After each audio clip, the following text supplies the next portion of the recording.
we've got beef between two of the greatest players that ever lived. Who's wrong? Who's right? Those are the questions. We'll have the answers as we get up with you starting right now with Game 3 last night in L.A. Clippers, Suns, Chris Paul back for Phoenix. Would he be better than ever? Both he and Devin Booker would struggle early. You see, Paul, Booker can't knock down a shot. Combined to shoot 0 for 9 in the first quarter, the two of them, and would finish a combined 10 for 40 in the game. The defense frustrating Devin Booker most of the night. Meanwhile, Paul George working on the defense of Jay Crowder. Oh, that's a nice dish. Zubac throws it down. He had 15. Clippers lead by 8. 1 second left in the third now. That's Paul George with the launch. Oh, and it's good. Clippers outscore the Suns by 13 in the third. Paul George had 27 points, 15 rebounds. Suns trying to make it a game in the fourth, down by 8. And it's Devin Booker. Again, quiet night, just 15, but he gets that to go. Suns within 6, but with just over 6 to play. Clippers looking to put some breathing room. They're up by 8. Reggie Jackson, a 3-run homer. Reggie knocks down 23 on the night. Clippers back up by 11.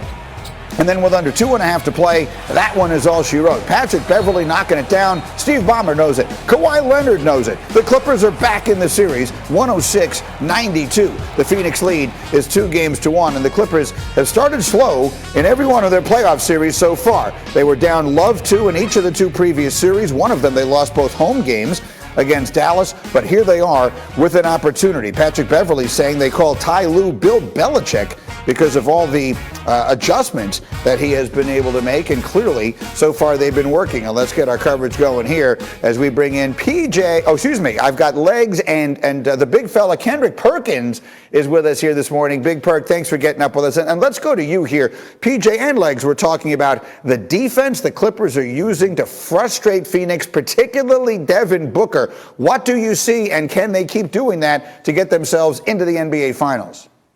They can. And what's going on, Greeny and Legs, is that Patrick Beverley has set the tone the way he's guarding Devin Booker. He's on his heels like a pair of socks, and I mean church socks at that. He's not letting them have any breathing room. But you know who's the guy that is anchoring it all right now that did a phenomenal job? It's Zubac. The way he guarded the pick and roll last night, up on screens, allowing guards to get up and get over the screens and get back in front of the ball. The way that he anchored the defense going verticality to the basket, it stopped the Suns from being in attack mode. But the way Patrick Beverley has set this tone, we have to give him a lot of credit. Because remember, in the first round against the Mavericks, Ty Lue benched him. He was getting DMPs. This is a prime example of staying ready so you don't have to get ready. Let's also talk, it's an excellent point. Let's also talk about Paul George. I mean, he didn't have a great shooting night last night, but here's a guy, Tim Legler, who has been roundly criticized. We all understand the pandemic P, all that kind of stuff. And again, here he is without Kawhi Leonard. They win the last 2 games against Utah, and here they are 2-1, and they probably should be up 2-1, if not for that crazy finish with Phoenix the other night. How about the performances of Paul George carrying his team here? Yeah, look, he's taken criticism in the past. It was deserved, and now we've got to give him credit because for the most part, this entire postseason run, Paul George has shown up, and he's been between very good to excellent. Now, he didn't have a great shooting night, but the fact that he stayed aggressive and he continued to be the focal point for them offensively, it allows all the role players to stay in their lane because they know that Paul George is operating in a place that he looks confident and comfortable. Even if the ball's not going in, he never changed his approach, and that's all you can ask for if you're a role player on that team. Just don't change up where now all of a sudden you're giving the ball up early in the clock because you've lost confidence or something like that. He didn't do that. He continued to play his game, and they feed off of that right now, particularly without Kawhi Leonard. So I give him all the credit in the world, and I love what Perk said. And, of course, Perk's going to be the guy to give appropriate credit to a center because Zubac is not going to get a lot of talk about last night's game. And he was great defensively. He was great on the glass. He is a finisher that knows how to cut and play off Paul George and make you pay if you turn your head. I thought he was sensational last night. And Patrick Beverley right now is inside Devin Booker's brain, and he's got him talking to the officials on every dead ball. And every time he does it, Patrick Beverley's grinning at him because he's like, if you're talking about my physical play to those officials right now, I've already won this battle. He needs to put that to bed, show up, use his aggression against him at the start of the game, get a couple fouls, get a couple jumpers to go in, get yourself back on track because he's been taken out of the series the last 2 games. Green. Go ahead, Perk. Green, I got a point, and Legs made a great point on this, right? We talk about the criticism of Paul George. We criticize every star and superstar. Paul George is no different. And then a lot of the heat that Paul George is getting, he brought upon himself. So he's the one that gave himself a nickname called Playoff P. So with that being said, if you're going to give yourself a nickname, especially Playoff P, then you have to deliver in great fashion because close eyes are watching you. So, look, I don't want to hear about, Paul George, when he does wrong, he get unfair criticism. No, he get what he deserves. And right now he's balling, so we're going to give him credit. If he don't hoop, we're going to criticize him.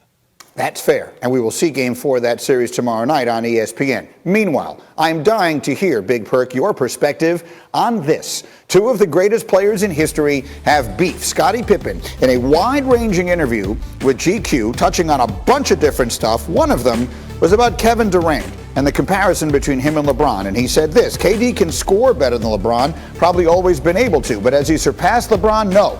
He tried to beat the Milwaukee Bucks instead of utilizing his team. LeBron would have figured out how to beat them, and he wouldn't have been exhausted, and he may not have taken the last shot. But LeBron ain't KD, and KD ain't LeBron. KD is a shooter, a scorer, but he doesn't have what LeBron has.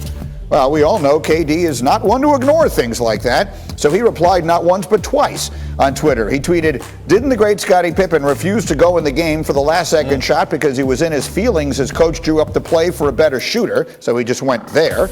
He also then said this guy Scottie also wanted to enjoy his summer, so he chose to rehab during the season. LOL, yo, Scottie Pippen, they followed Phil, not you. So he really went after the 2 kind of Achilles heels, if you will, that Scottie Pippen has. So, Big Perk, I will give you the floor. We have beef between 2 legends. What do you think?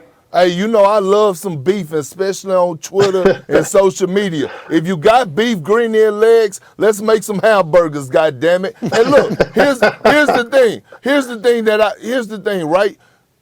It just goes to show me, and this is no disrespect to Scottie Pippen. He's the top 50 greatest player of all time in my eyes. But when you say things to that nature about the series against the Milwaukee Bucks, it goes to show me one thing: that you actually didn't watch the game of basketball. Kevin Durant had to take over the game. You know why? Because Joe Harris couldn't buy a bucket.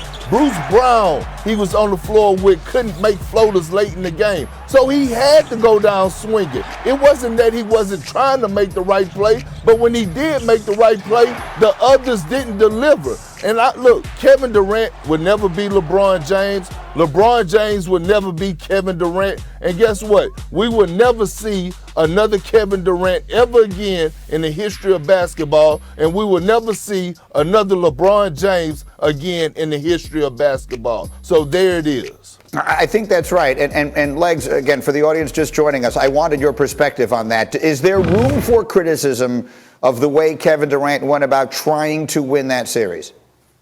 Not in that situation, no. And Perk alluded to it. Look, you look at the way that series played out. Who did Kevin Durant expect to be out there with him? A healthy James Harden. He didn't have that. James Harden couldn't go by anybody. In fact, on that last possession, he actually gave the ball to James Harden as they were crossing half court and then realized, I got to go get it back. See, think about the burden on his shoulders. He couldn't even trust another superstar in that moment because James Harden was limited physically. Kyrie Irving's over there in street clothes. Joe Harris struggled the entire series to make shots. Yeah, and then the rest of those guys are all role players. So Kevin Durant read the room, and the room said, go try to be superhuman and win this yourself because you're one of the best one-on-one and isolation players in this league. And nothing was done easy for him. You know, he didn't get any opportunities off the ball to catch it and get something easy in those moments. It was all going to be live dribble, one-on-one against some of the best defensive players in the league. P.J. Tucker, Jrue Holiday, and oh, by the way, if you do get by those guys, you got a defensive player of the year in Giannis, and you got one of the best rim protectors in Brook Lopez back there. So what did you want him to do? I actually think Kevin Durant did what he needed to in the moment to try to almost single-handedly win that series. So in that particular situation, I don't think that's a fair criticism of KD. Hey, Yes, Greeny. Green, go ahead, Bert. Greeny and Legs. You know one problem I have is why is Scottie Pippen in the GQ and not me? Okay, I got a problem with that. That's the only problem I have. You know, I don't know how they pass up this handsome, dark-skinned brother and put Scottie in there instead of Big Perk. That's disturbing to me. You need to come out with your own bourbon. I think that's what he was promoting, but one way or another. He had a lot to say, and we'll get to a lot of that as we continue. Legs awesome this morning. Big Perk, you're coming back. Jalen's going to